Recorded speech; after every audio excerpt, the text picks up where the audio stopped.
This article is basically an opportunity just to dive into a grey area and see what happens.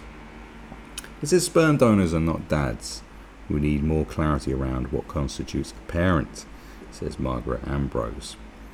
I believe Margaret Ambrose, well, from reading this article, has children by a sperm donor.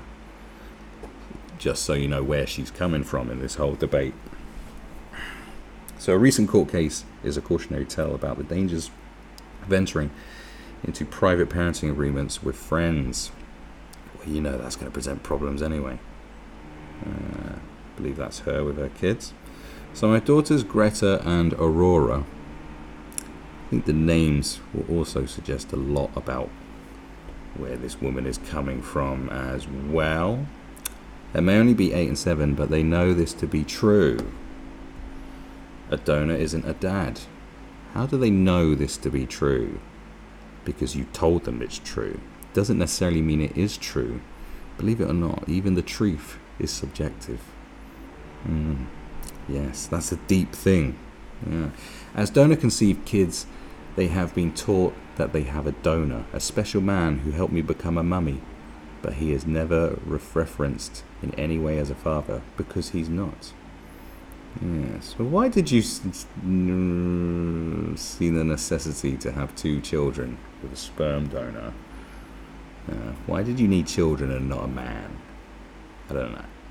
Or a woman. I don't know. See, there's many layers to people's decisions and why they are doing what they're doing.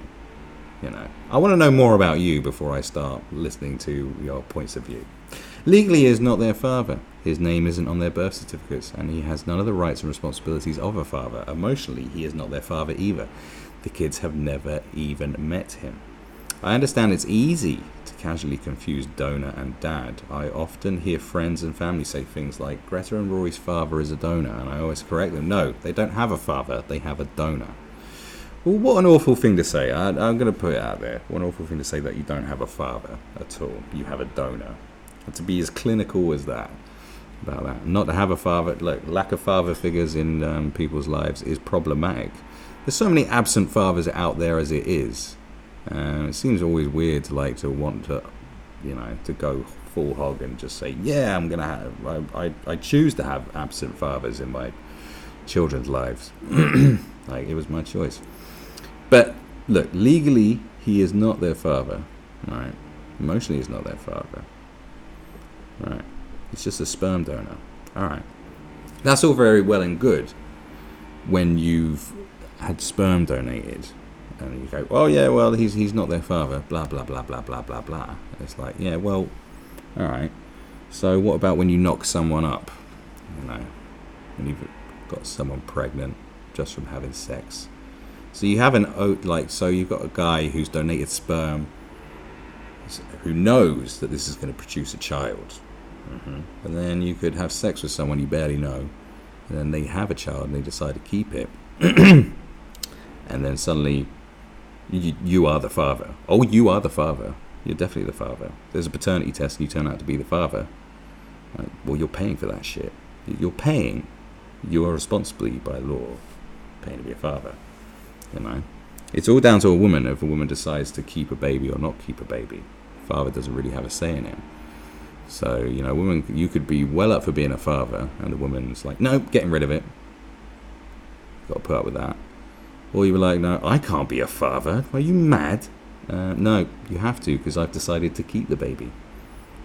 When's it a man's choice? Really, when is it a man's choice to say yes or no to things like that? Because technically, genetically, what is it? Is it a man's fault that we can't carry a baby around for 9 months? Is it our fault? Is the saying 2 to tango not a thing anymore? It takes 2 to tango. While it's not always immediately apparent why it's important to draw a distinction, it is. If the donor is a father, where is he? Insert feelings of rejection and abandonment. Also, one day they might choose to meet their donor, and for a successful outcome, all parties will need to be clear about their roles and expectations. Well, yeah, obviously. Repeat after me, donors are not dads. No, I'm not going to repeat after you that donors are not dads, because you know what? People can change their minds. Like, you can get someone, you can be in your 20s and go, I want to donate some sperm. I'll donate some sperm to you. Yeah. And then later on in life, and you feel a void, that, and you might not, you might reach a point where you haven't had kids. It hasn't happened for you. But, oh, look, you've got children running around. It's like going, well, my goodness, they are my children. They're part of me. They have my traits. They have my blood. Like, how strong is blood to you? And you might decide to change your mind and go, do you know what? This is my shot. I actually have children. I never thought I wanted children. Now I want children. I have these children. I want to be part of their life. And when you've got your kids and they're seeing other people with their dads all the time, you're going to feel a bit strange and going, well, Mum, why? No, you don't have a father. You have a donor. Oh, we have a donor. All right. Well, what's the difference? Oh, a father raises you. Yeah, well, that's a matter of choice, isn't it? But why did my donor decide he didn't want to raise us? Why doesn't my donor want to have any part in my life? Mum, why don't you allow my donor to be in my life? Because I see my friends with their donors and they seem to be having a great time.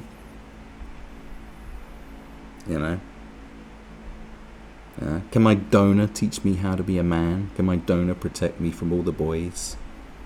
Whatever. But then last week, a High Court Australia delivered a decision that turned that presumption on its head. Yes, because it is a presumption.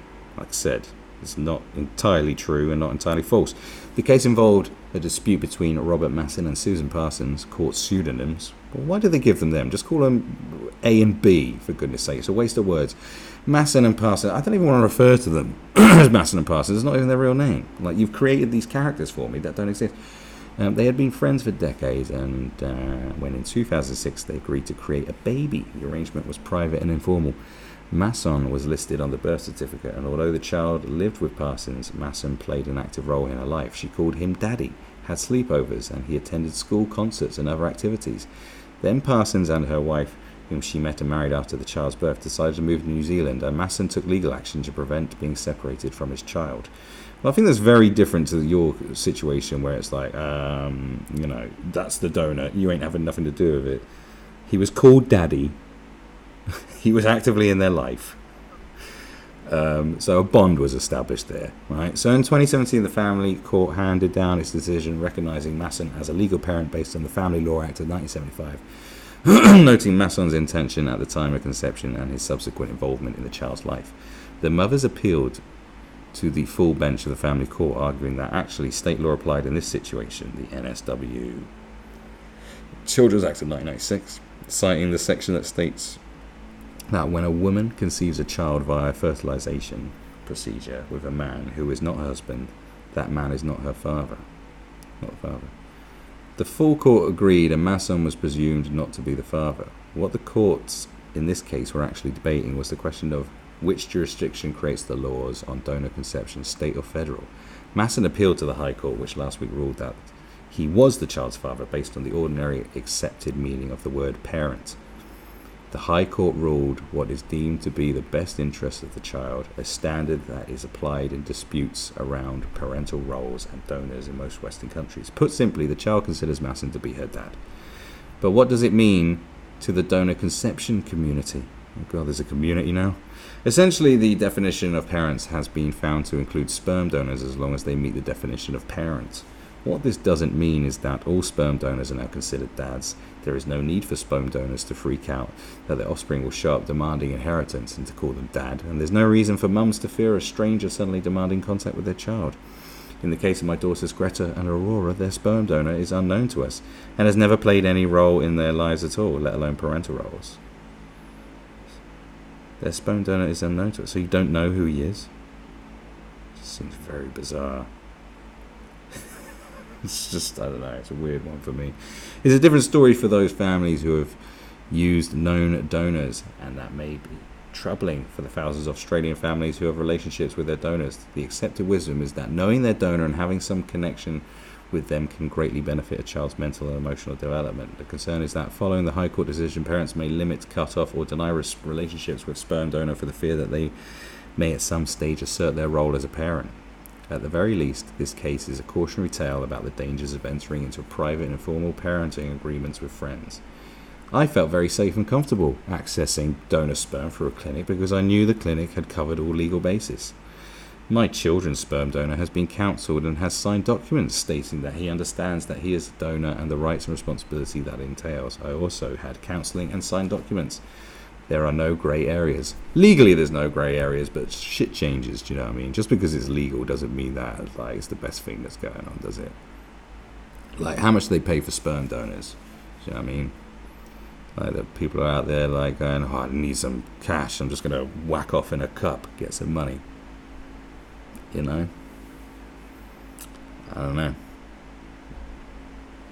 Although it must be remembered that prior to the same-sex couples and single women being allowed access to donor sperm programs in 2010, private and informal arrangements were one of very few options open to these members of our community. If this court case has shown anything, it's the need for greater clarity around the definition of what constitutes a parent at an age when it can take 3 people to make a baby and many more to raise them. Like, well, look, where is the grey area in this? In this case, Masson and Parsons had been friends for decades when in 2006 they created a baby. The agreement was private and informal, so there was no legal agreement made. Masson was listed on the birth certificate. He played an active role in the kid's life. She called him daddy, had sleepovers, and he attended school concerts and other activities. He was acting like a fucking dad, alright? In many ways. Alright, there's not really a grey area. Well, what constitutes a parent? It's like, well, this guy, I mean, it's their kid. And it could work the other way. You can have that agreement, and then one day the woman's like, do you know what, he could come into a load of money. She's like, you know what, I kind of need some of that cash you got, for your kid. Oh, you mean my donation? I already donated you something. A baby, is that not enough? Nah, a bit of cash. It's a grey area. I've always found it strange that someone wants to, has this yearning to have children, but not with someone. Because I don't understand just the yearning to have children. I think there's, something missing inside of you. It's just the kids you want, but not to have kids with a partner. I think I don't know. I've always found it a strange one. That's the sort of path you take. The demand. I demand to have children, but not a partner. It's like, all right, cool. It's different for same-sex couples. It's different. It's a strange one. Because I never really heard of a dad getting a man getting a surrogate mother to be pregnant with a baby, and Michael Jackson probably. Oh yeah, that's for rich, weird people. I don't know, but that's the saying. Oh, we need it to be clear. So articles about nothing. We need everything to be clear. Well, yours is all legally binding and blah blah blah blah blah, but theirs wasn't at all, and he was actively in their life. So that does constitute a parent. I'm telling you, you can just bang a girl one night and then suddenly you are a parent, even if you were nothing to do with the kid, didn't want to have the kid, but she decided she wanted it. You are a parent legally. Different way, You try getting a girl you've knocked up and decides to keep the baby because you have no say in the abortion anyway. Try and get them to sign a form to say that you are just a donor. Yeah. See how that works out.